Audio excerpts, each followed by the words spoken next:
What's going on, everybody? This is episode 105 of the Finale podcast. Today I'm joined by Nahum and Yossef to look ahead to week 14 and look back at week 13, as well as discuss some current events ongoing right now within the NFL. Guys, how's it going? We're good.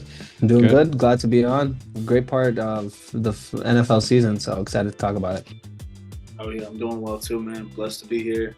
Blessed to be on this podcast. So Yeah, good to have you guys on again, man. It's been a little while, but let's before we go into NFL, I actually just want to get the NBA stuff out the way first before anything. What are some of the notable things you guys have been seeing in the NBA that you wanted to discuss? I have one right off the top. Man, I love Ime Udoka. I think he's one of the best coaches in the league. Like even when he left, like when he got fired by the Celtics because of his off-court antics, like I knew it was going to be hard to replace him, and they got a pretty good coach in his place now, in Missoula. But man, Ime Udoka just he's a no bullshit type of guy. He doesn't allow that type of stuff in his locker room. He keeps it very defensive focused. And ultimately, if you want to win regular season games, a defensive identity is something that's kind of required in the NBA now. And he drills that into his young guys. He's drafted a whole bunch of young, athletic, bouncy dudes, and man, his that rotation and the way they play for him has really been showing. Their offense, I honestly don't believe in it. And I don't believe in them as a result of that in the playoffs. But their defense for the regular season is something to be really like championed. And Ime Udoka is a great coach, and I would love him on my team any day. So just wanted to rave about Ime and the Rockets, how they're playing. Yeah, I definitely agree with that. I mean, just seeing what they've been doing this season, got a, of course, closer look at them when they played Minnesota in that NBA Cup game. I mean, they've got a click in this year. I think last year they also started the year hot, but I feel like this year they have that experience to them. Hmm. Considering what they went through last year, they were playing meaningful basketball late in the season. I think this year they're set to have that playoff spot secured, even a top six spot. I think Fred VanVleet's playing really well. They don't even have Reed Shepard going, the number three pick, but I think Right. once he gets going, that's just another element to their offense. Of course, Amen Thompson being that defensive guy, I think he's going to be who they think he'll be. He's shown a lot of good things on the defensive end, guarding the best player, basically their version of Jaden McDaniels. I think he's going to be a really good defender. Same with his brother once he, gets back healthy and playing these games for Detroit. Dylan Brooks, I feel like he's been good too. For sure. Making shots again like he used to in Memphis. He's been good. Jalen Green, of course, Alperen Şengün doing his thing for sure. So they've got to click in. I like what they can do defensively. Offensively, I think they'll be all right too. But I can for sure see what you're talking about with that. But defensively, that's probably their backbone of their team, and you can already see what kind of culture they're instilling with the way I saw the end of Hmm. the Sacramento Kings game in the NBA Cup. With Şengün and Ime Udoka both getting ejected at the same time and like getting their money's worth with it too, with the way they're going at the ref and like Ime Udoka actually stepped up to the ref and everything. I was just like, okay, this team kind of like I like their identity. It kind of reminds me of like I always go back to it, but like the 2022 Timberwolves about like this young team that really just doesn't really understand how good they are, but like they all just want it for each other, and that's kind of the sort of thing I see out of them with the untapped potential they have. But yeah, good call out on that. How about you, Naomi? I personally have noticed some good and bad things about the breakup between Cat and Minnesota. I think both teams there was a lot of gelling to do, and they still have a lot to do. But I mean, the New York Knicks, they're looking pretty valid. I can't lie. 8-2 in the last 10 games, and Cat's been playing great. He's been looking so comfortable too, and it's just like people are finally gelling around him, and I could see the potential. I could see why they made this move, and Sure. he looks happy. I can't lie. He looks happy in New York. It's kind of a bittersweet moment for him. I feel like. And then as far as the Wolves side, like we finally got 3 wins in a row, but like it's inexcusable that we dropped those like last four. And if we can finally buy into defense, then the sky's the limit for us. But that's if we buy in. But like, that's a big if. So I mean, it's just interesting just looking at this whole big trade that happened. Yeah. Doc's been underwhelming, but I still have big hopes for him. Um, and I noticed Randall only had one block in the last 21 games, which is crazy. So I mean, if he can get his defense up, you know, we can keep it moving. So Yeah. I think one thing I want to touch on that is Cat is prefers to play the five, and the Timberwolves had him at the four, and he he adapted. He was able to, mold his game around that four, and he got pretty good at the four. But ultimately that matchup advantage he has at the five is crazy because big fives can't guard him. He goes right around them. Small fives, he just shoots right over them or takes them down low. And if they're the biggest guy on the court, that the opposing team has really no chance against Cat in the post. His touch is amazing. His moves are immaculate. So I think he's playing the position he wants to play. Ultimately, like the Knicks knew what they were getting, and I think it hurts for Timberwolves fans to see him thriving like that. But I'm happy for him as a Timberwolves fan myself. I, I I think love to most of watch those the fans Knicks. is happy for him though. Like no one's Yeah. really like No, I don't damn, think they're hating. you Yeah, know, people aren't hating on him it's a with the bittersweet Knicks. moment for him and for us. Like, damn, he's finally happy, thriving in a Yeah, I think he was happy here. I think it's just like you I know. think the bittersweet moment is the fact that Julius Randle and DiVincenzo are both kind of underperforming, one on the defensive side, one on the offensive side. So it's like that's what makes it bittersweet for Timberwolves fans. But ultimately, I think the Knicks did overall end up winning this. But um, how they manage their books is going to really decide that in the next few years. Yeah, yeah, no one talks about the books and the money that he's going to be owed. And next, Mikhail's going to be owed, so, and yeah, it's yeah, bad. it's gonna. I just want to touch back on the Rockets point real quick. I've been seeing so much trade rumors. Like I know they have untapped potential, but like they have so much potential and so many guys with big contracts coming up that why don't you just pair a few guys like a Cam Whitmore and like a Fred and like somebody else and then pair them to get like a Giannis, pair them to They get definitely could. somebody where they're like a win now type of team. Because I would do it if I'm the GM. Yeah, I'm sending a first that's a round good pick, idea. Thompson, Fred VanVleet. Like, No, I you're mean, they giving can away. look for a player. You can mix and Yeah, match until you get, Giannis. And they yeah. would, I think Sengun or Jalen Green would have to be a part of that which is fine. I trade. wouldn't mind trading Jalen Green for a Giannis and like a few other players. Like, that's okay with me. If Yeah, you they have good move with picks. Giannis, I think that would be a really, really nasty combination. But Yeah. They have good picks as well. They have some exactly. They Philadelphia have so much picks. depth. They have Yeah, to do something with Hornets. it. So, Yeah, sorry. That's true. Yeah. They were trying to go for KD last summer. yeah. Yeah, where they were, but that's why they ended up trading the Nets picks back to them for the Phoenix picks, which I think is low-key a terrible idea looking hindsight, but Yeah, for sure. yeah, we'll see what they want to do. How I about you, just think Marcos? their window is now, so they No, gotta. the Rockets window is not I mean, if now. they make that trade, then their window opens wide up. They're not no Yeah, like, young team. They're like an actual contender. So yeah. What do you Yeah. have, Marcos, on the NBA? For me, I mean, Mhm. yeah, you guys make good points. I feel like with the Knicks and Wolves thing, I think Cat's just like a very he's a player that can pretty much adapt in any situation, whereas Julius Randle, I think, is a little bit more tricky with that. Just his play style, and then of course coming into the situation where Minnesota already had their defense and can't really replace Cat as a different player. So I think it was just going to take some time. Um, but as we saw in the first year of Cat and Gobert, I mean, it took some time as well. It even took longer than I think this will with Rudy and Randall because Cat missed all those games. He missed like 50 games that year. If Randall is going to be playing, I think you're seeing it in the past few games that the defense will grow. They're one of the best defenses in the league in the past few games. And overall in the season, I mean, they're way below their standards, but they're still top 15 defense. I think they're like 12th right now. So I think they'll get back to it. And then, I mean, Dante, same thing. He's grown in the past few games. I've seen it. I feel like Timberwolves fans want to see Rob Dillingham play for sure. He's injured right now, but I think that's something that you have to prioritize if you're Minnesota. Just gives you an option off the bench that you just don't have out of anywhere else. Really a shot creator, sort of the closest thing you have to Anthony Edwards, of course. And then, I mean, more young guys playing, I think would be good too. I think Josh Minot had his career high yesterday. I feel like him would be having him and, kind of getting his minutes in there, a little bit of an uptick. That'd be good.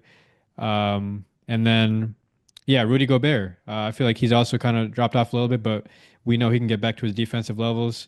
Had like, I mean, didn't almost have it, but like his stats were like at least five in every category when it came to points, rebounds, assists, and steals yesterday. He had like five steals.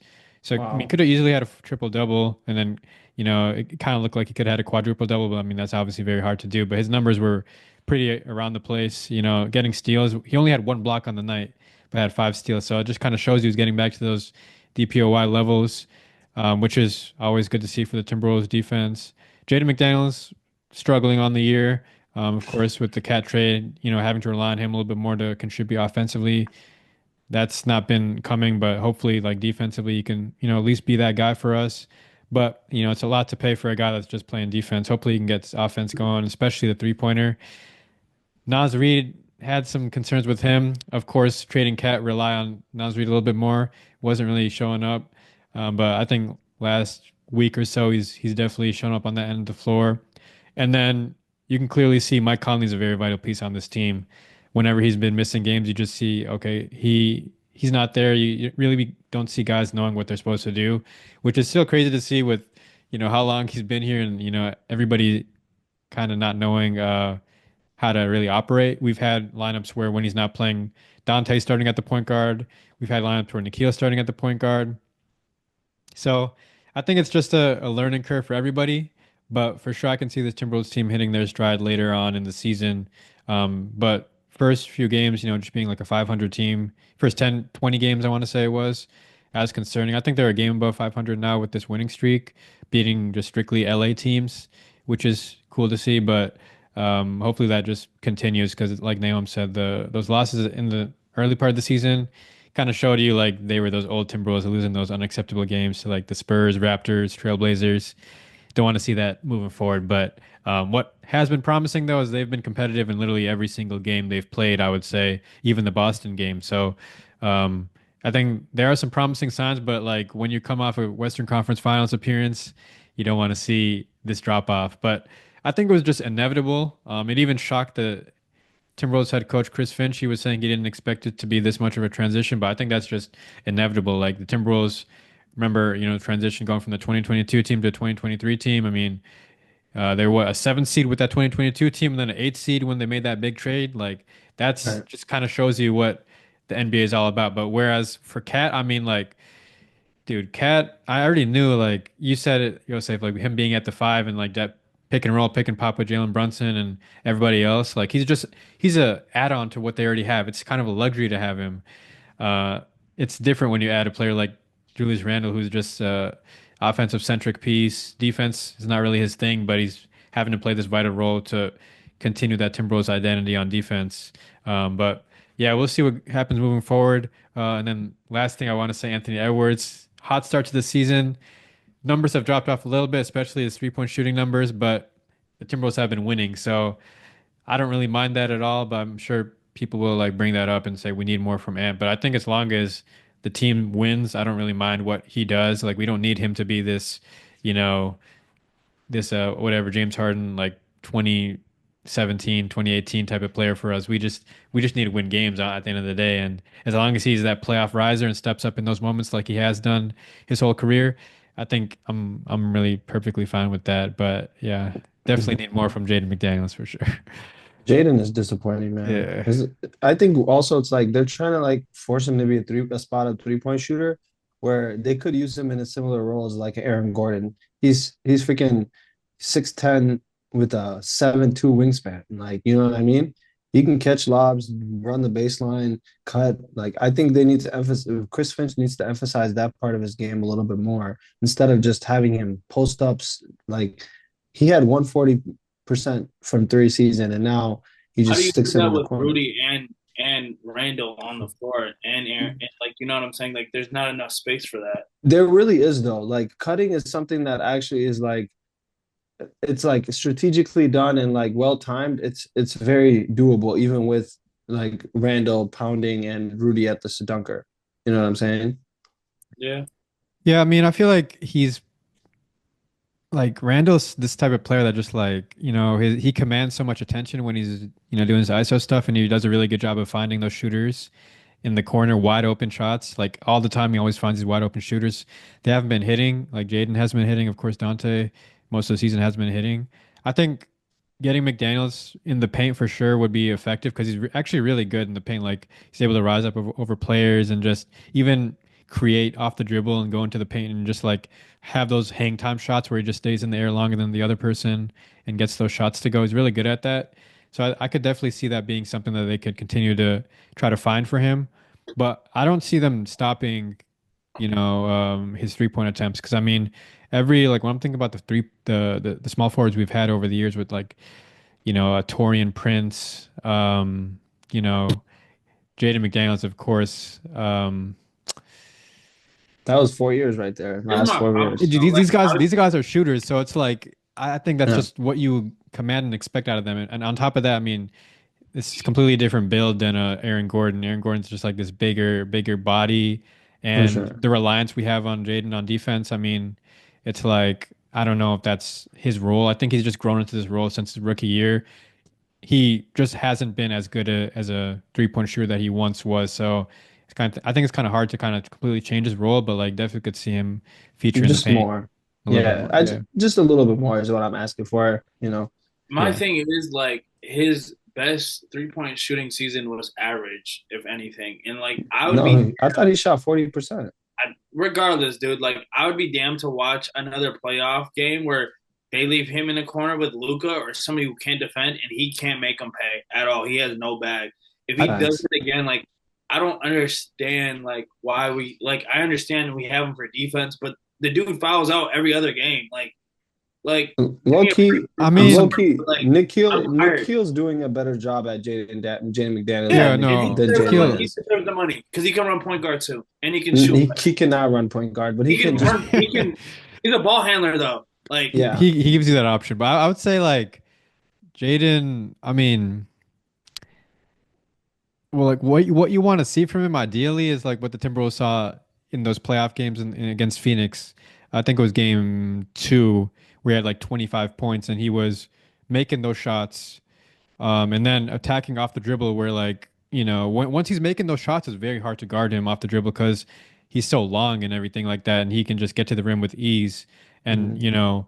we game sweep them seven though. against Denver, bro. Game seven against Denver. I just watched those highlights recently. Like the amount of threes he was making in that game, like, dude, That's he was hitting shots. Like all those were 3-pointers, and Anthony Edwards was just creating for him open shots, and he was hitting.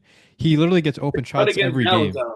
Huh? He was a dud against Dallas. I can't. No, I yeah. can't Yeah. watch another one of those against. No, for Honestly, sure. For sure. do you guys remember against the Memphis series where I think it was game two or game three, and we started off very cold, and like Jaden McDaniels had our like first like 12 points, and he just made four threes in a row, like three Yeah, that threes in a was row, something game like that. six. Yeah. Game six, like I remember that, and I was just thinking, like, man, like That's what he can how be. far we've come so far from that though. Like, what's going on? Like, how is your jumper like that inconsistent? Like, that tells me you're not really a good shooter. Like, to be honest, Yeah. I like, think they've Uh, tried to change it multiple times, like for consistency purposes, because like the way he releases it is always different every single time, which leads to the inconsistency. But like, I think he's also just somewhat of a streaky shooter at the same time. Like when he has it going, some nights, I think it was against Boston, where it's like, okay, he was hitting that night, and it just mhm. continues.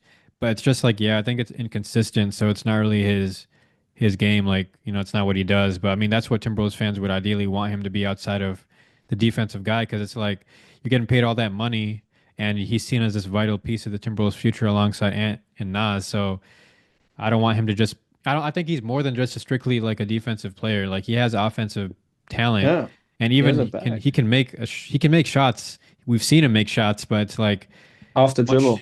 Yeah, how much do you want to rely on him as a 3-point shooter? Because it does affect your offense when you rely on that. And teams are literally saying, okay, we'll like let you shoot that. We'll rather have that than Anthony Edwards drive.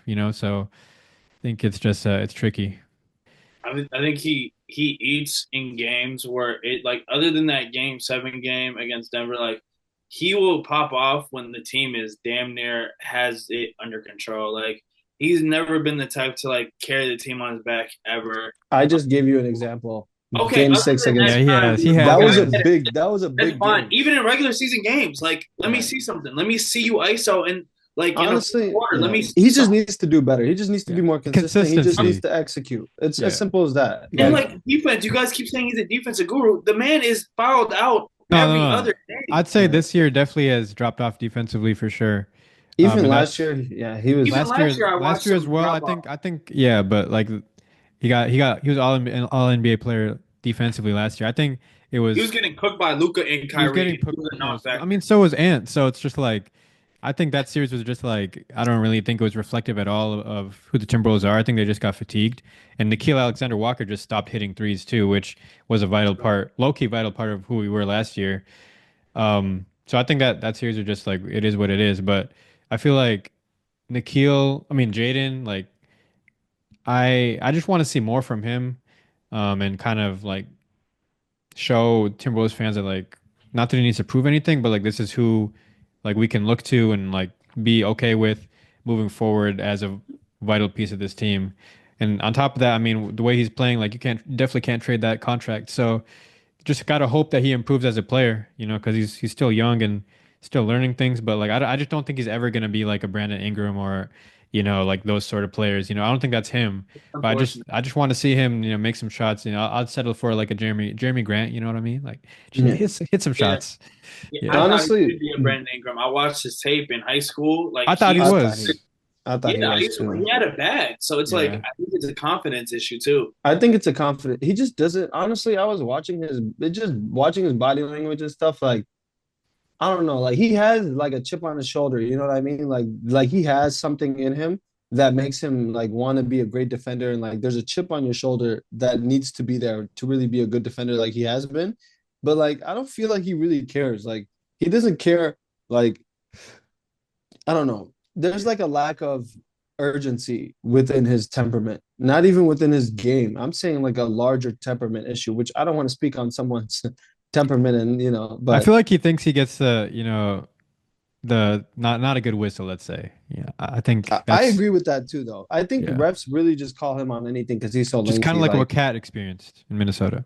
yeah, I You mean, know. Cat is actually probably worse than Jaden. Jaden, I think, cleanly defends like 50% of the time, and he'll get called just because like it looks like so like like so suffocating, which I Yeah. think is honestly BS. But whatever. It is. I mean, even Cat was getting offensive foul calls all the time, like The with hook, and yeah, they don't all call that the hook stuff. on Jokic. Jokic Yeah, does the hook every game, like Because most of the Cat does it time. so obviously and it looks so awkward. Like Yeah, it's not as true, smooth. You're right. true. Jokic literally just like walks right by you and yeah, smoothly like it's like hits you with slick. it. Like if Very you're really slick. gonna call that, Gives then you a you're on little, mud. No. yeah, Yeah. just a Thanks. little short, yeah. But hey, man, good NBA talk for sure. Let's get into the Sure. NFL topic. So I'll start with the biggest takeaway from Week 13. What I'm gonna go for here is um, the NFC. Just focus on the NFC. I feel like the NFC has been really good this year. Teams I'll highlight, of course, Packers, Eagles, Lions, Vikings. You know, those four teams, I feel like it's anybody's to win when it comes to the NFC this year. Lions, I mean, we'll see if they get back healthy, but they're obviously dealing with injuries right now. Anzalone and Aiden Hutchinson, one of those key losses for them, and then Malcolm Rodriguez, one of their linebackers, I think his name is, like out for the season as well. So I think that's a team to watch out for. But I mean, they're also just continuing to win. The Packers, they've been playing well as well. They, you know, dominant win against San Fran.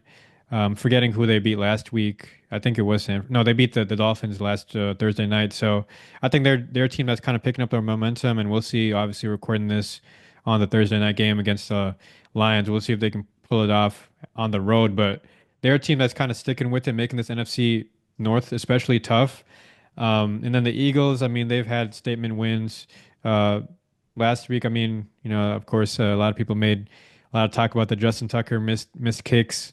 That's been something that the Ravens have been dealing with, but the Eagles have been winning games and they've been hitting their stride. I feel like ever since that loss to the Falcons, remember when that late game drama they had, Drake London won it and Saquon Barkley, I think it was a fourth down, didn't get the catch and whatever. I think ever since that point, that was like the turning point for them and they just like are back. And then that's kind of correlated with the Commanders falling off.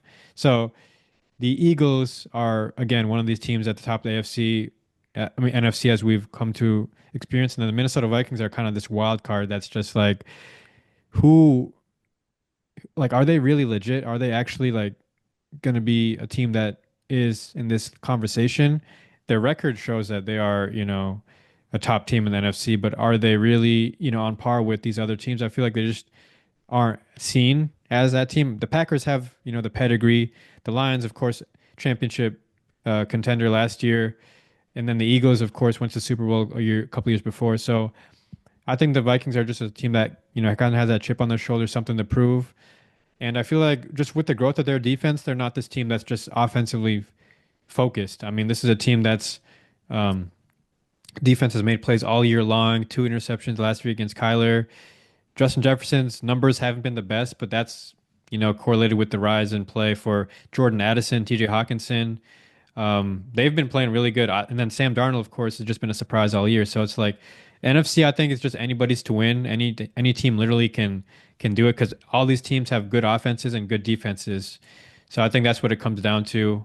So I'm looking forward to seeing hopefully these teams matching up down the line, especially in the playoffs.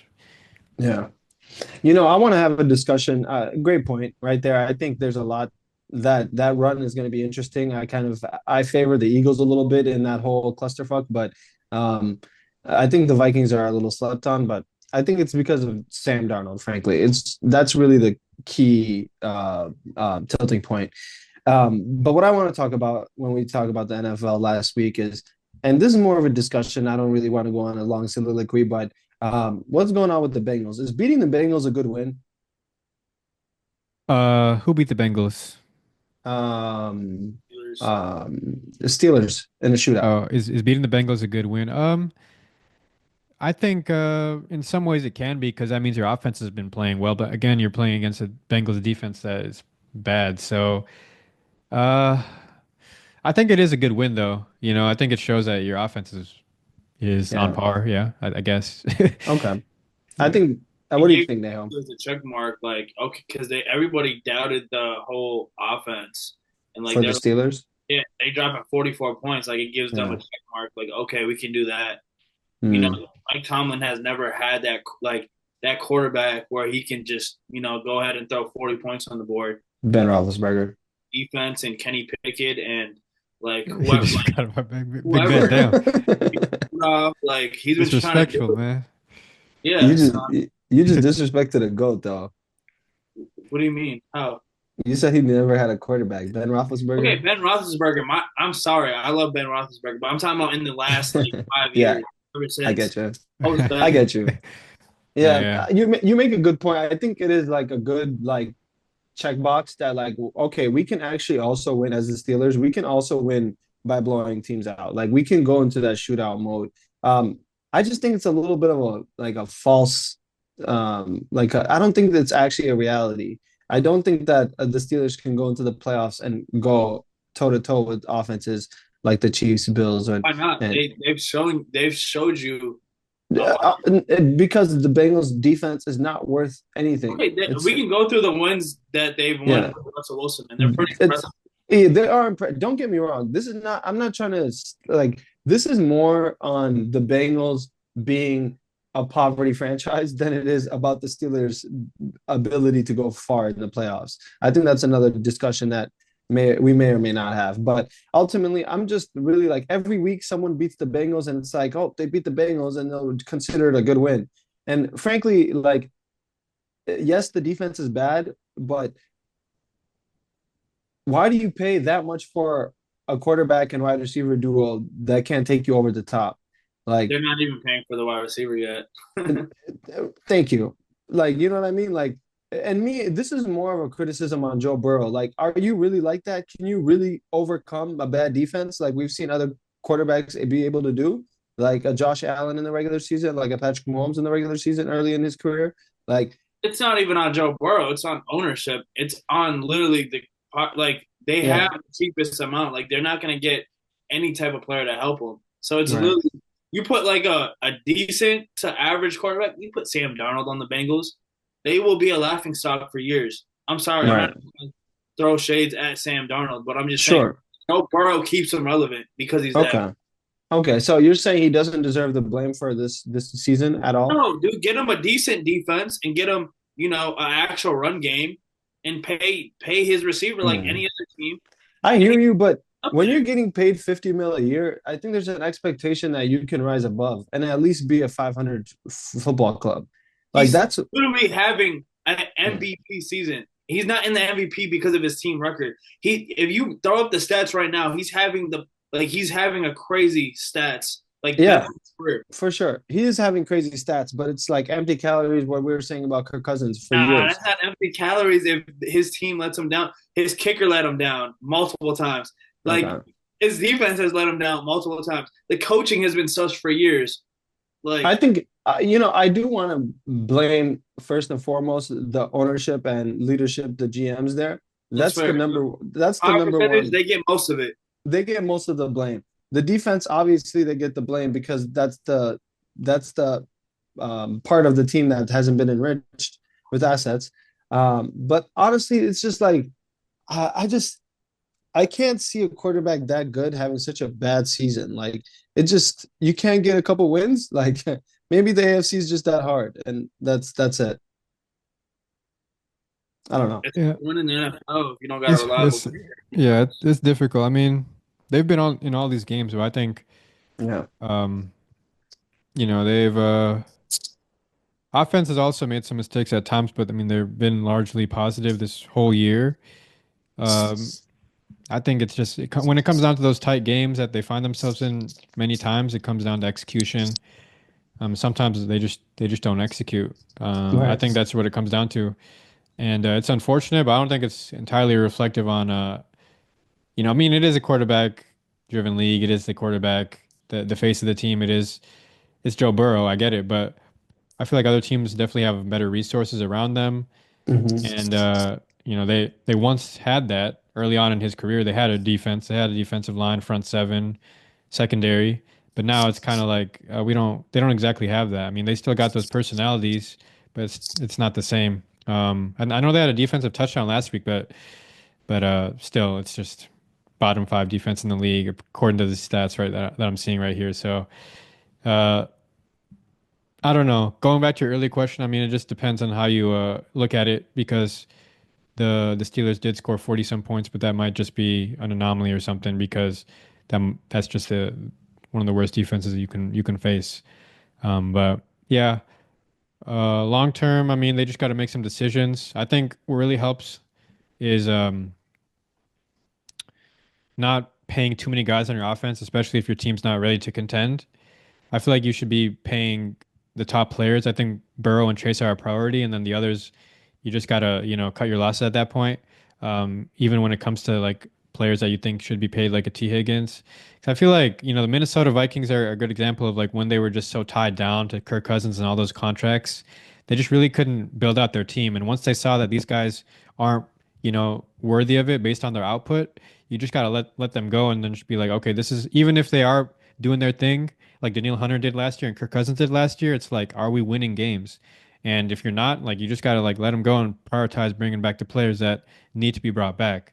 And for them, it's just bringing back those young guys, mainly uh, Jamar and Burrow. That's the duo I think is what you can see for the future, and they can find guys to surround them with. But prioritize your defense because that's just something that you need in the NFL to win. I mean, it's can't go understated. Defense definitely plays a large part in winning championships, and if they want to get back to that point and contend in those games like they used to, they got to address the defense because they don't want to go ahead and waste away all these productive years that you're getting out of Chase and Burrow. Right. Yeah. Great breakdown. I think you're right on. But yeah, Nahum, anything takeaways from last week? takeaways from last week. I would actually. I'll give my kudos. All right, I'll give my flowers to the Vikings. I think they're battle tested right now. You know, they've won blowouts, they've won close games. I think that Arizona Cardinals game, like they were able to pull through. And they won ugly games in Jacksonville when they went 0 for 5 in red zone territory, and they still found a way to win. Um, and Sam Darnold's playing himself into a really nice contract. I just want to know, as like a Vikings GM or Vikings fans, because I'm not a Vikings fan, like, what do you guys do with Sam Darnold if he wins like a playoff game? You know, if he wins like one, like, are you guys gonna do the whole Giants Daniel Jones thing, where you're like, oh, we got to give him the bag now? Like, We're not the Well, Giants, we're man, but we're not the hey, Giants. I mean, here's the problem: if you really want him, he has options. He can go somewhere Yeah. else where they'll pay him. no, I So think. What do you think, I know Marcos? he loves Minnesota and he loves the coaching here, and you guys Right. offer him, a decent to nice contract. He will stay. But if you guys I disrespect him, he will go. oh for sure. No, I think you got to be open with him and respect what he's done for him for the Minnesota Vikings this year. I mean, I think the Vikings faced a similar issue, of course, after the 2017 NFC Championship game. That was a surprise to everybody that Case Keenum even was able to get him to that point. He played a large part in that. I think, um, a lot of people don't give him credit for that. They give the credit to the defense, but he did his thing, made plays all year. Hmm. Um, That O line was terrible that year, and he was evading sacks and throwing the yeah, ball to Diggs and Thielen. Yeah, for and sure. they faced a dilemma, because not only did they have him, but they had Teddy Bridgewater, they had Sam Bradford, and eventually none of those guys get retained. But I think it kind of goes back to, this is of course new regime, new guys with Kwesi and KOC. I think what you got to look at with this is, making sure you have the depth at backup quarterback. I think the Vikings saw last year that when Kirk Cousins went down, they just didn't have the depth, and you definitely don't want to make a midseason trade for a quarterback. I think that's a tough position to be in. But we've seen KOC can make it work with almost anyone that he has, some familiarity Hmm. with and somebody that's in the system. Even Nick Mullins at times showed promise and had big games for the Vikings last year, although it came with interceptions. So I think you gotta look at it and be like, okay, is he gonna command some big contract like Geno Smith or Baker Mayfield? Then it's just like you gotta think about it a little bit. But I think in the future, when it comes to the Vikings, it's JJ McCarthy's he's the guy at the helm. But you got to make sure you prioritize bringing back somebody that in free agency will be able to hold it down when it comes to bringing a backup quarterback that can effectively operate in this system. I think that is why they brought in Daniel Jones, somebody that they can rely on if they feel like they need to go to that when, or potentially if they do face an injury, which of course hopefully they don't. But I think that's really the only thing that they can do.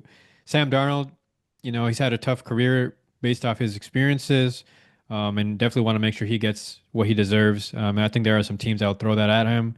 But at the end of the day, it comes down to situations, and he's got to look at that as well. Maybe he looks like, okay, Minnesota is just a situation that I've been able to thrive in. I think his next team can't be a team where they don't have that organizational backing, like a New York Jets or even a Carolina Panthers. Obviously, I mean, they have Bryce Young, but like a New York Jets, you know what I mean? Like a team that's kind of going through a transitional phase, but they don't have the organization to back Right. the quarterback. I think when he sees Minnesota and when he's seen San Francisco last year, he saw that, okay, this organization is right for me. So even if he does get a bag, I don't think he'll be the same if he doesn't go to a team that has that to their name. And we did see that when Hmm. Case Keenum left Minnesota, completely fell off. Sam Bradford completely fell off. Teddy, I mean, he's been to he fell off. Just to put it, I don't want to. I love Teddy, but he fell off too. So I think some quarterbacks, especially like Sam Darnold, they just need the organization. Other quarterbacks they don't. But I think for him, he definitely needs Hmm. it. And Minnesota, if they do lose him, got to prioritize bringing somebody back because you don't want to face a situation where JJ McCarthy goes down and you got to bring like who's the guy that they used to love bringing in back when Zimmer was here? Oh, That one dude, man, that one dude that started over Kellen Mond. I know exactly what you're talking about. Sean Mannion. You don't want to have a Sean situation like that. Mannion. You don't want that. So you want to Oh have my somebody capable God. back there. So I think that's the thinking with that. So you're the. Yeah. Let me just ask you this just real quick. Like, you're the Yeah. GM, right? You have three quarterbacks. It's the end of the season. You guys won a playoff game. Like, what do you do? Three quarterbacks, you're saying JJ McCarthy, And Daniel Daniel Jones. Jones, and Darnold. Sam Darnold? I personally would let Sam Darnold go I would sign Daniel Jones to a 2 year friendly deal, have him in the offense, and have him be the bridge starter, and then just push JJ along. Yeah. Yeah, Like, that's a cause good option. I you're like. trying to I put think. Daniel Jones in Sam Darnold. Like they're.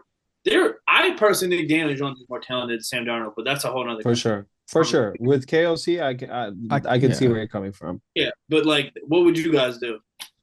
Yeah, I think definitely make an effort, not really accepting your fate and be like, oh yeah, Darnold's out of here, because of course they know what the future holds, and I think even if JJ was healthy this year, there's a possibility he comes in, but with the way Sam Darnold's playing this year, I don't think JJ McCarthy would have played regardless, because I mean this team is at these high levels, you don't want to make a change at quarterback. So I think make an effort to bring back Sam Darnold, but I'm sure he's aware, like, the team drafted a quarterback this offseason that you got signed. So he knows what it is.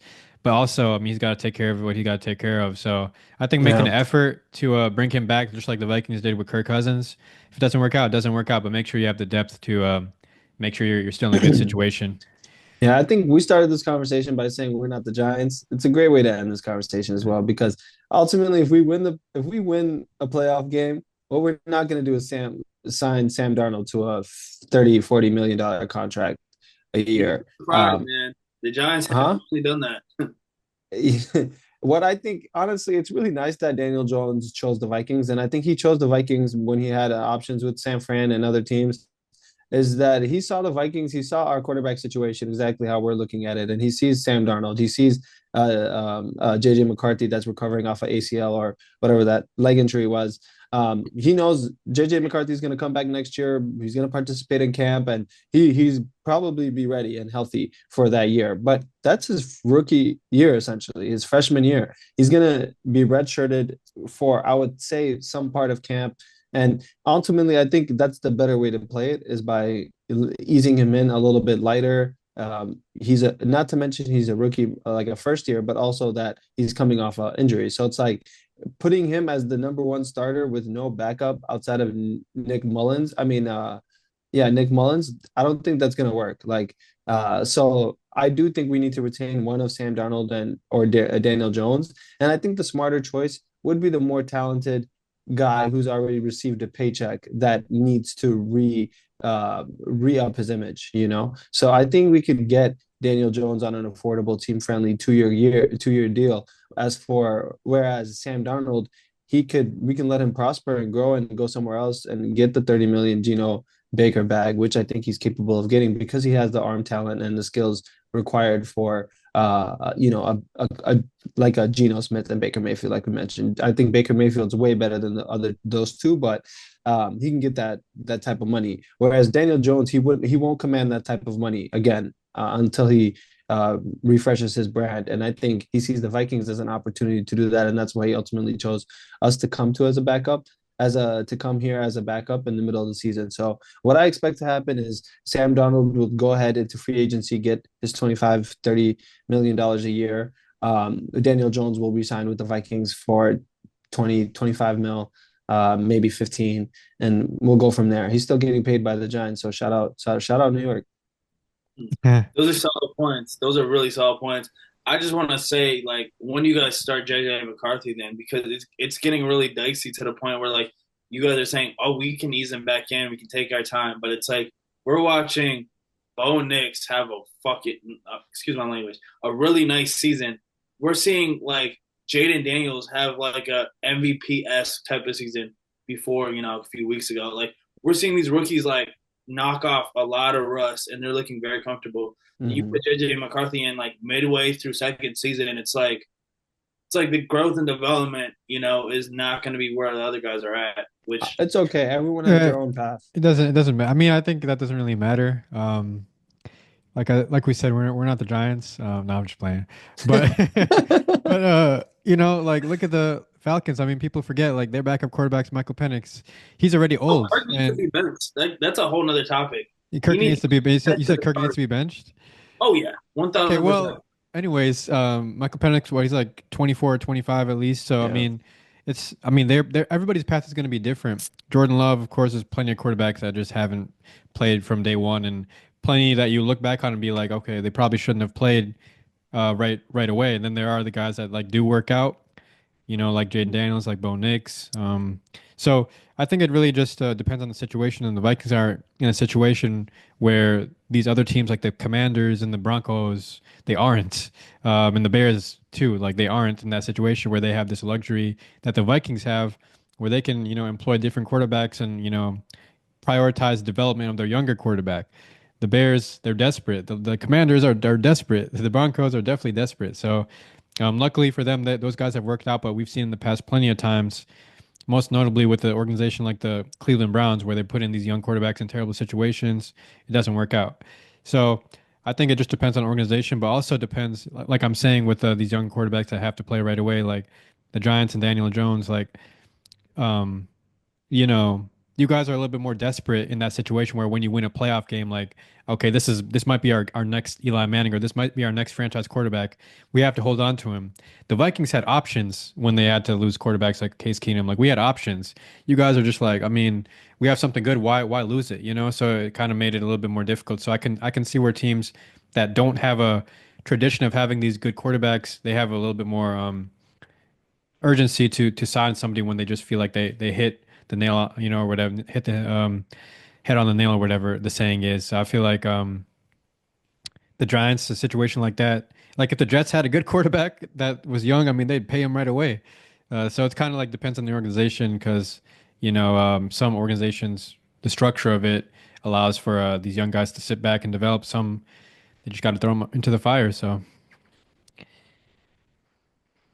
but shout out to these rookies, man. They're doing their thing.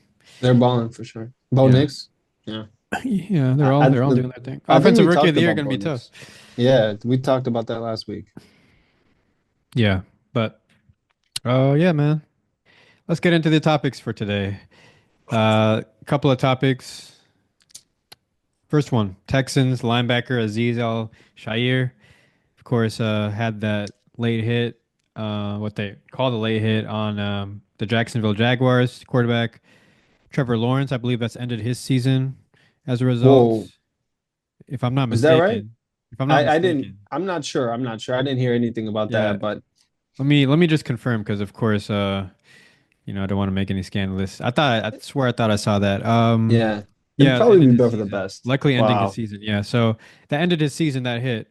And of course we saw the immediate, Jacksonville Jaguars players just, dragging Al Shire to the sideline and, just roughing him up and just it was a whole big situation, fans throwing stuff at him and of course led to a suspension and a lot of people questioning the type of player that Al-Shaair is, calling him dirty and things like that. He gets suspended for 3 games. If they appeal it, the suspension gets upheld, so he's going to be suspended for 3 games. I believe that holds him out till the final week of the season because I think they're on a bye right now. So, you know, you look at that play and there are people that say it's a dirty hit, but then there are also people who kind of look at it and be like, I mean, quarterback might have slid a little bit late. That's just a football play. Um, of course, NFL is prioritizing protecting these quarterbacks over the last years. So, kind of, what are your thoughts on how this whole Azeez Al-Shaair situation unfolded, looking at all these different sides of the conversation?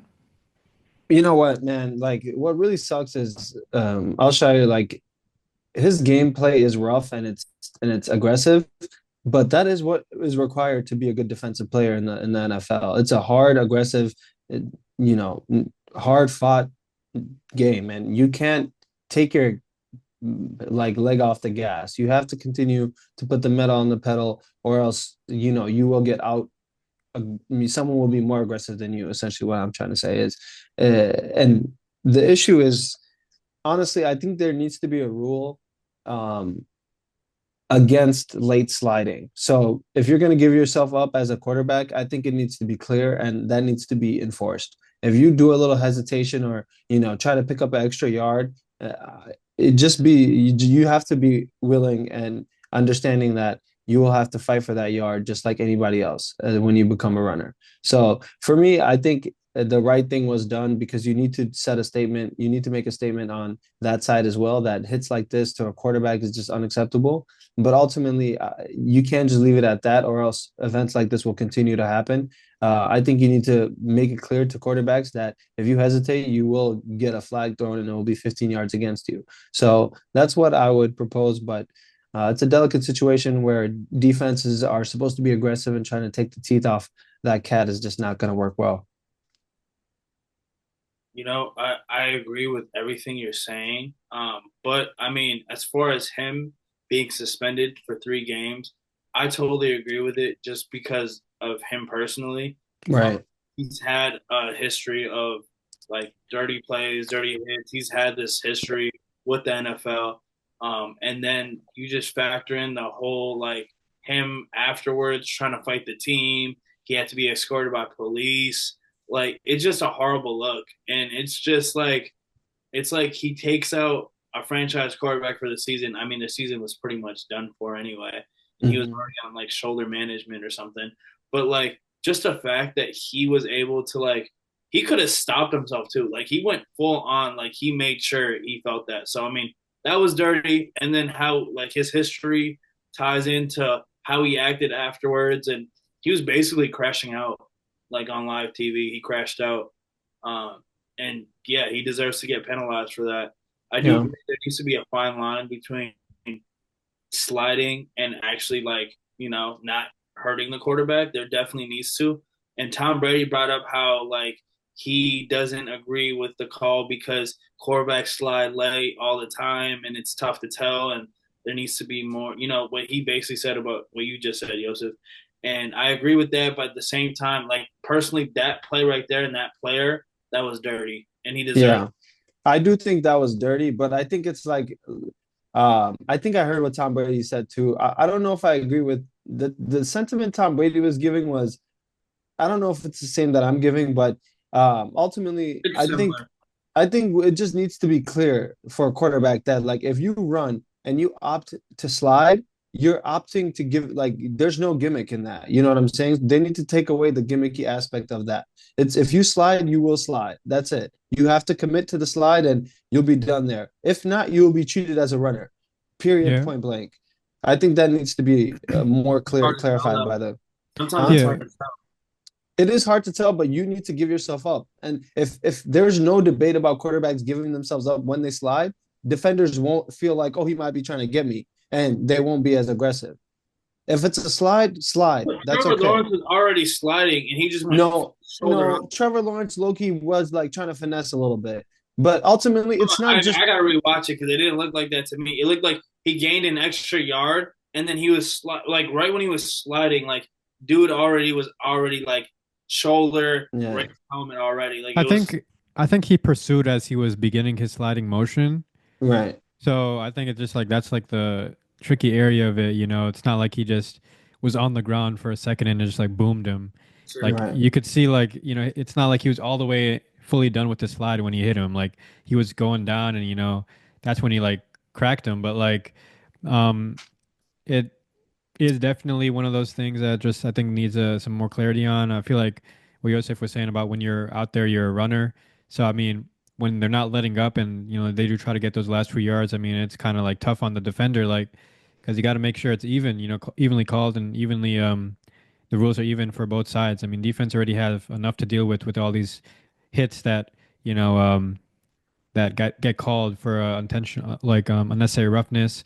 I think the Vikings were a beneficiary of one of them in the Titans game, and I think Jordan Addison got hit by a defender in the end zone, and I was like, damn, that's kind of tough on the defense. But they called that for a late hit on Addison, and eventually, you know, Vikings scored on that drive. I But remember that, and that was yeah, not it at all. It was exactly. So not. it It was was not. not. So and then Caleb Williams in the Lions game on Thanksgiving, like he kind of was like tricky with, you know, he was going out of bounds and he came back in bounds to get more yards and he took a big hit.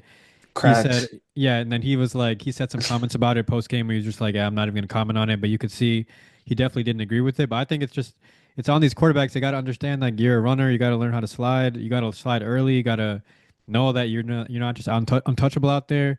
You know, Right. there's this play that Kenny Pickett had at Pittsburgh when he was in college where he just like fake slid and cut to the outside, got a touchdown. I mean, Crazy they play. they banned that for a reason. So you got to be Yeah. able to like understand that you can't just like make these defenders have their hands tied. Like they need to play football. And it's already limited guys like those hard hitters, those hard hitting safeties, like Harrison Mhm. Smith. His game has been significantly impacted by these rule changes. So got to make it fair on both sides. And I think Mhm. At the end of the day, yeah, it was an unnecessary hit. How do you propose they do that though? You say make it fair. Like, what do you I think? think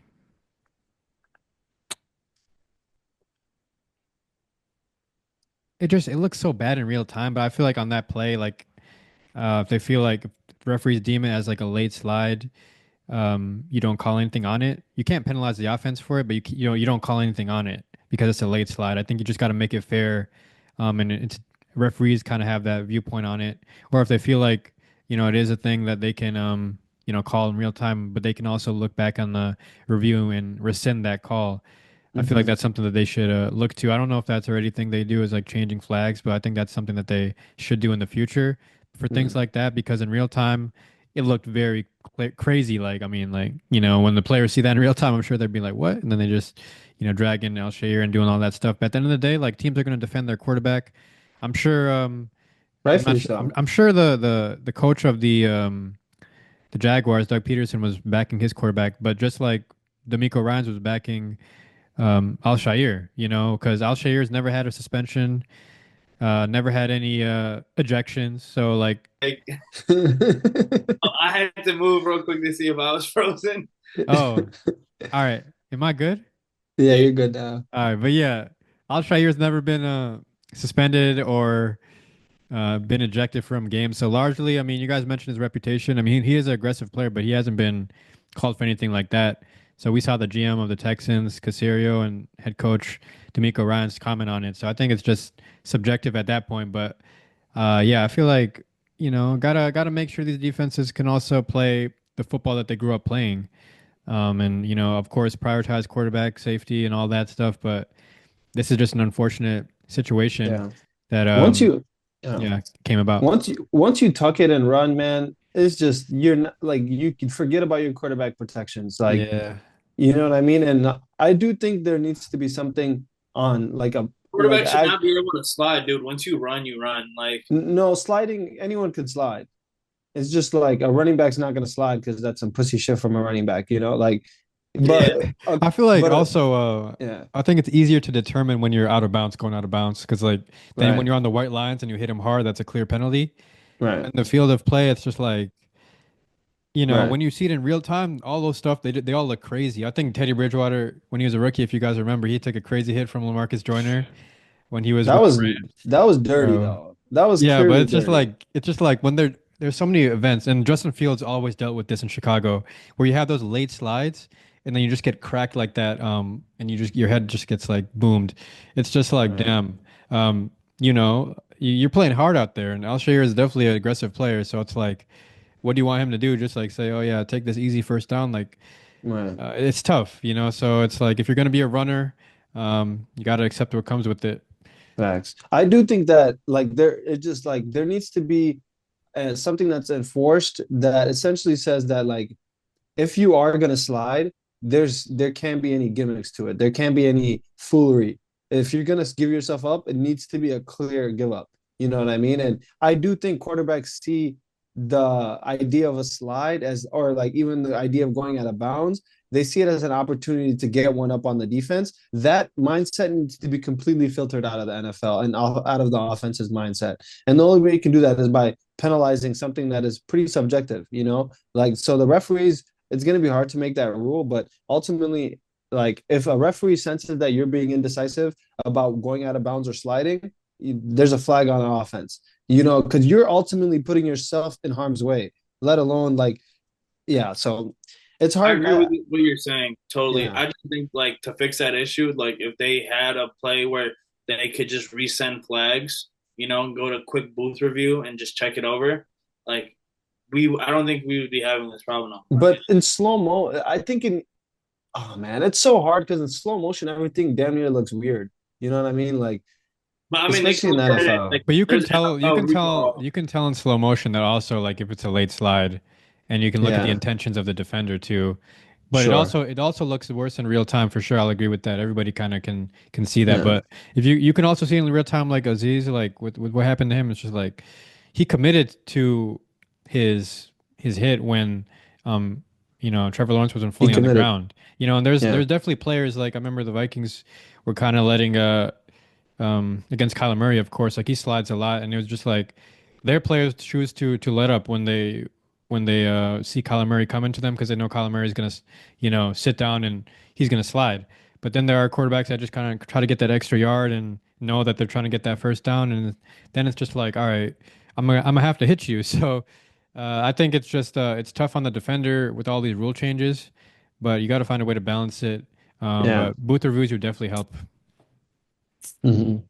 But yeah, last topic we got before the upset picks. Who is your guys' MVP front runner to this point? I will say mine is probably Josh Allen. I think he's playing really well, winning games. I think that matters. But it's not always just strictly winning games and the best player on the best team. I think what he's been able to do, taking that team to new levels, on on top of the fact that they've made these changes in the offseason, losing key pieces. I feel like they've got things going right now. Offense is playing at a very high level, and then he's been the guy there for so many years. I mean, there's been so many years that like he's gone toe to toe with these great quarterbacks in the AFC. He's continuing to be at the top of the AFC. I feel like if Lamar Jackson's getting rewarded for similar things, I think you got to reward Josh Allen for it as well. I think this is his year. That's a good pick right there. I had mine was like a coin flip between Josh Allen and then Saquon Barkley. Mhm. As a Giants fan, like it sucks to see this happen. Like Oh, with the Eagles, it's like your ex leaving you for somebody better. Like that's crazy work. You know what I'm saying? You could just sit there and just be happy. Like I don't know what to do, but I gotta give credit where it's due. And like dude's like balling out, and it's like crazy because he didn't gain talent, dude. He just got better. He got better pieces around him to the point where he's elevating them. Like he's making them look good. Like his stats are, he has 1,500 rushing yards already, and there's like yeah. 400 games left. He could hit 2,000, and he could hit 1,000 receiving. That's ridiculous. That's beyond ridiculous. And not Hmm. only with the stats, but like just the way he pushes everybody to be better. Like Jalen Hurts isn't Jalen Hurts without Saquon Barkley. He's just not. That pass game is not anything without Saquon. So, I mean, without him, the Eagles would not be all that to me, to be No, honest. I think that's a stretch because their defense, the guys that they've drafted have Their been defense is good, flourishing. yes, but Yeah, their they've I been offense is mean, high flourishing. powered last because it's year we can clearly see a Yeah. difference between like DeAndre Swift in the Eagles and what Saquon Yeah. Barkley's doing with the Eagles. Like he takes them to a Higher new level ceiling. for sure. For sure. There's a higher ceiling there. Yeah. I do love that pick. I do think when we talk about most valuable, um, there's no way you can't give that to Josh Allen, man. Like, frankly, like when we talk about the most valuable, it's really hard to choose a running back because they're so interchangeable, even with the effect that Saquon has had on the Eagles organization this year.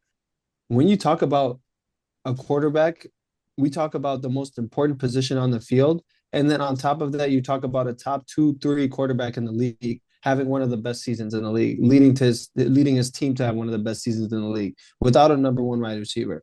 You know what I mean? With a running back that's a little undersized who is performing.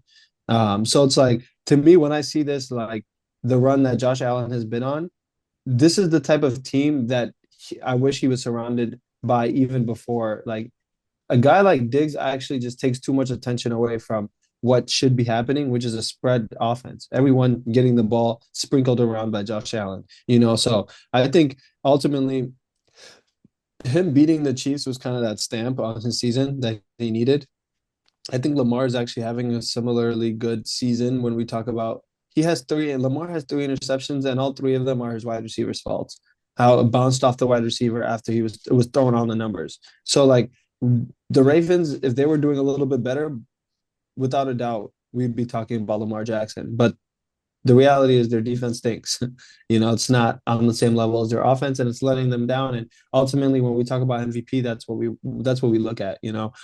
So I do think the Bills and Josh Allen should be rewarded for their fantastic play and his fantastic leadership. But Saquon is having a great year, and I think him finishing in the top three at MVP voting, I think is something to be celebrated in of itself. He's going to win Offensive Player of the Year, so Why does it matter? Two things. So I didn't pick Josh Allen because that was the most obvious. Just saying that. So you got That's to my guy. We got to give credit where it's It's all due, no, man. good. that's not. No, This is first MVP. Second of all, if Yeah. like it's gonna be the MVP bowl against the Lions versus Bills. Like whoever wins that, like if the Bills lose, ooh, if Josh Allen loses that, like he drops a little. I'm not gonna lie to you. And if Jared Goff has an incredible performance against them that game, and then he's balling out tonight, I don't know if he is or not. Or no, he is. is he? Okay. So Mhm. like he's cementing himself right there too. I don't even know what the score is or anything, but Jared Goff is in that conversation as well. Even though he threw that five pick on Sunday night, like regardless, you scratch that out, like he's an MVP right now. So he beats Josh Allen. What are they gonna say? Yeah, I mean, I don't think Five they interceptions don't game. have a problem like they don't have a problem losing or like winning games. The Lions are just I feel like they're gonna win every game, but it's a balance too at the same time. Like um they can easily beat every team in the NFL and It's just they can go and like, go 16-1 this season, not lose a game, but I think mhm. it's also like Josh Allen, like it's been due for him. And Jared Goff, he's the best quarterback. I mean, he's the quarterback on the best team, so it's not like he's just like getting carried heavy because he's also doing his thing. But it's like, I think that would make him a candidate. I'd put him in that top three. Not, I wouldn't just make it Saquon, Lamar, and Josh. I'd put Goff in that top three if he gets his team to that point because he's been a vital part of their transformation. But I don't know if he's MVP pick for me. I feel like it's just hard. What if Yeah. he looks so dominant against the Bills and they finish 16-1? Look, He's still this not. is ultimately why I think me and Uh, Marcos and the rest of America can't get on board is look at the Bills offense and then look at the Lions I offense. get it. I get it. I'm just trying to make it interesting, man. no, I Yeah, know. I He's feel bro. you. I think a lot of people don't understand like how good he is, Jared Goff, but Hmm. he is actually like deserves a lot of credit for what he's able to do. Like, Yeah. a lot of people He, don't like to give quarterbacks credit for, just having this good offensive system, you know, um, but these quarterbacks are also just doing their thing as well. Like he's playing like on another level. I think when you look at it, like you can clearly see a difference between the system, okay, because they both have good offensive systems, the Vikings and the Lions, right? But Jared Goff and his system, it just looks a lot much like more comfortable, a lot more poised, a lot more more talented. experienced, and it Yeah. comes down to talent as well. Yeah.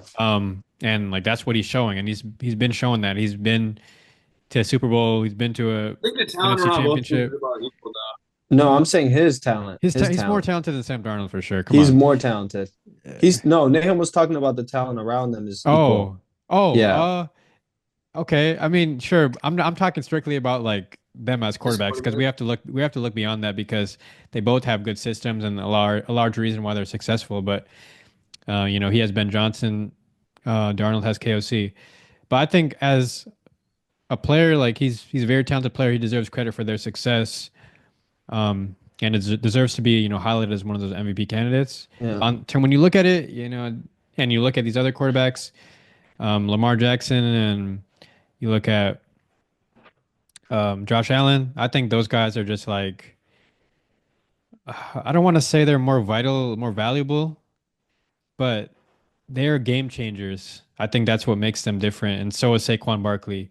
They blow up games. They make the difference. I don't know if that can be said all the time for Jared Goff.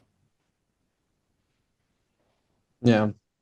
Ultimately, though, man, he's had a great year. I do. Like you mentioned, Marcos. I think shout out needs to be given. A fantastic year, to come back from. His career arc is actually a very interesting one.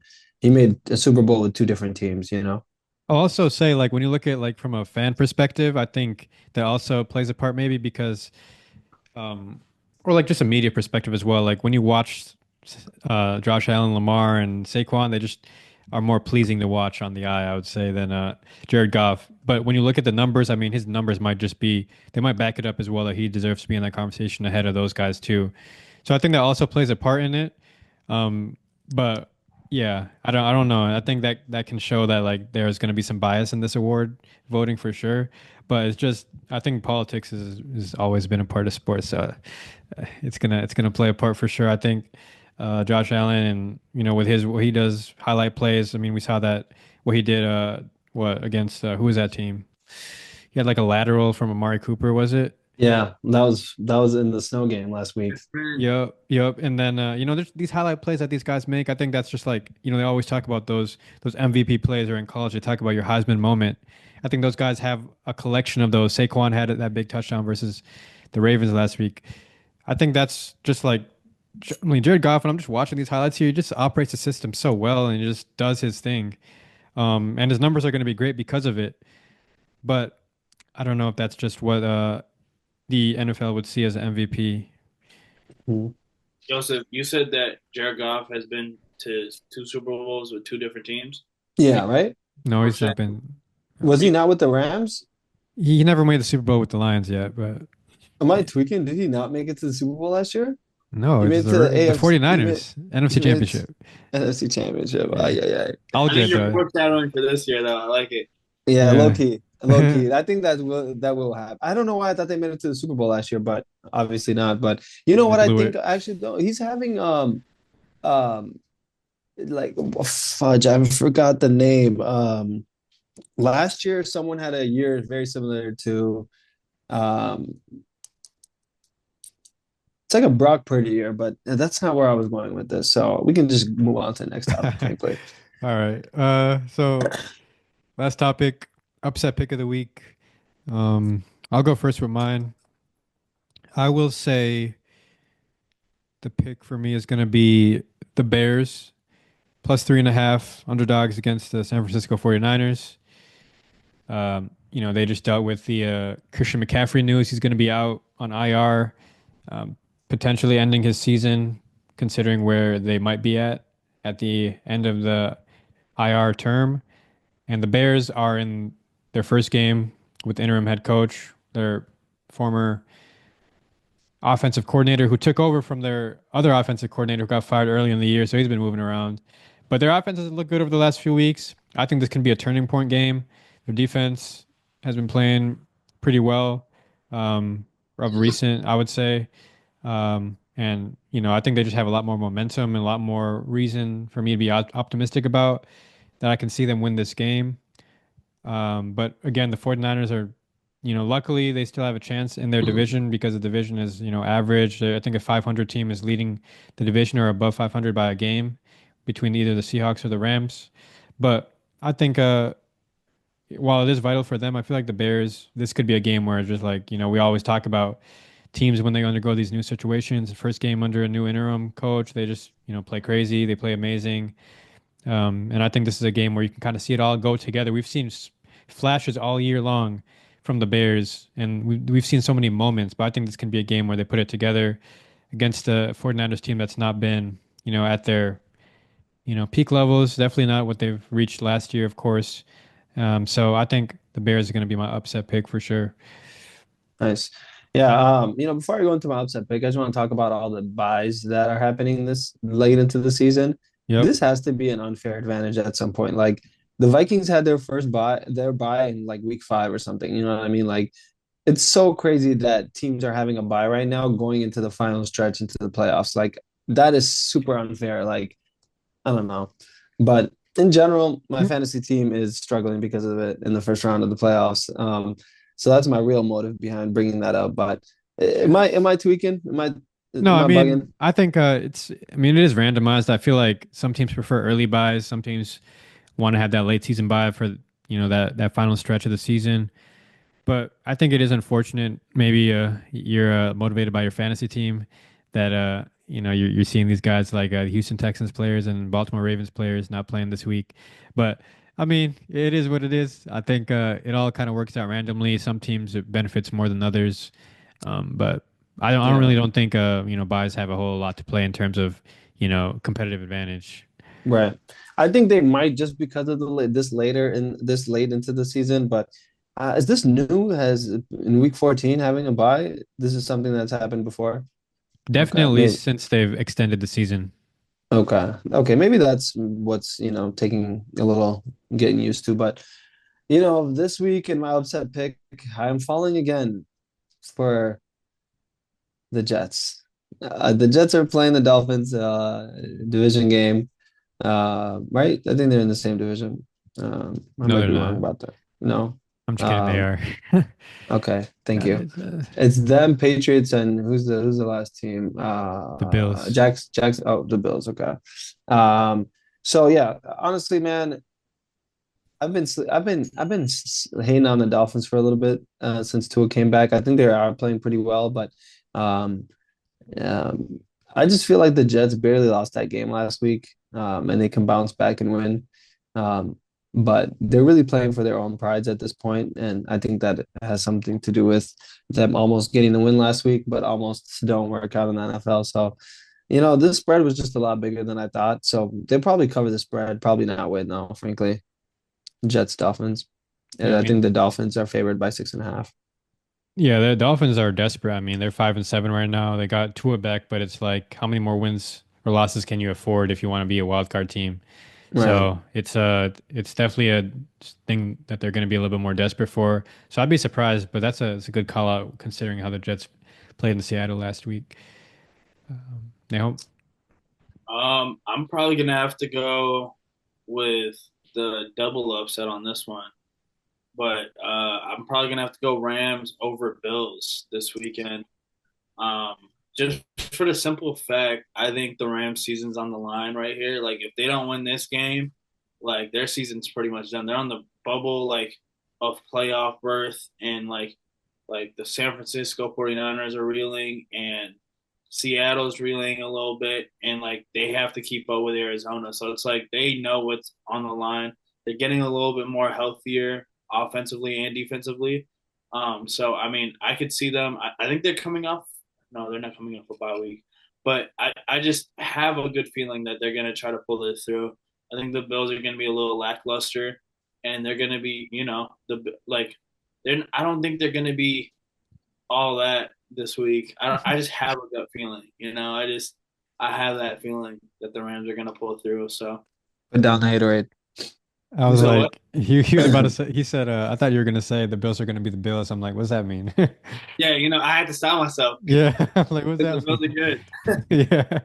Little hater right there. No, but um, NFC West standings right now, since the Cardinals lost last week and the Seahawks won, Cardinals are 6-6, Rams 6-6, 49ers are 5-7, Seahawks are at the top at 7-5. So it's definitely Wow. tight. Anybody's division there. Wow, that is desperation. I love that. That's makes for good football coming down the stretch. Yeah, I think the Rams are gonna be really desperate, and their defensive line is like really sneaky good, like really sneaky good. So I don't. Really and sneaky is crazy in the same sentence. Hey, I know what you mean, though. They are really sneaky good though. They're really Like, sneaky, pretty good, yeah. But yeah. uh, What do you guys think about the Vikings? We could have grabbed Jared Verse. the rookie. Dallas Yeah. Turner. I mean, Instead do they of play the same position? Dallas. I think so. I don't think it I would have think mattered. I feel like And the left outside linebacker, right? he plays D end and outside back. it's all the same. It's probably the same. I mean, It's all the same, yeah. I feel like Okay. the Vikings, like the reason why he's not really gotten to go in Dallas Turner is because like the edge rushing in Minnesota has been, top tier with Grenard and Van Ginkel. I feel like they've kind of had a lock on those spots, which has kind of affected him a little bit. But I feel like over the line, no, eventually he'll kind of get it going. I mean, we've seen, um, who was it, Patrick Jones this year for the Vikings again, like another guy. So I think there's just a lot of depth to that position, but eventually he'll get it going. I've seen the explosiveness. For sure. He's a quick player. He's got it. I think he's got the intangibles to get it going, especially in this system. Hopefully, Flores stays. I think that's a very high likelihood because, he's got the whole lawsuit with the NFL and everything. But, that's another thing to consider. But he is, the ideal guy you want for years to come leading the edge rushing. So I don't think you can regret anything with that pick at all. Okay. Good analysis. Yeah. But yeah, that was everything, guys. Episode 105. Appreciate you guys on. As always, hopefully we can get you guys on in a couple of weeks. Season's getting tight here. Appreciated the discussion about Jaden McDaniels earlier and all the other topics we discussed as well. So, looking forward to seeing you guys next time. Peace. All right, peace.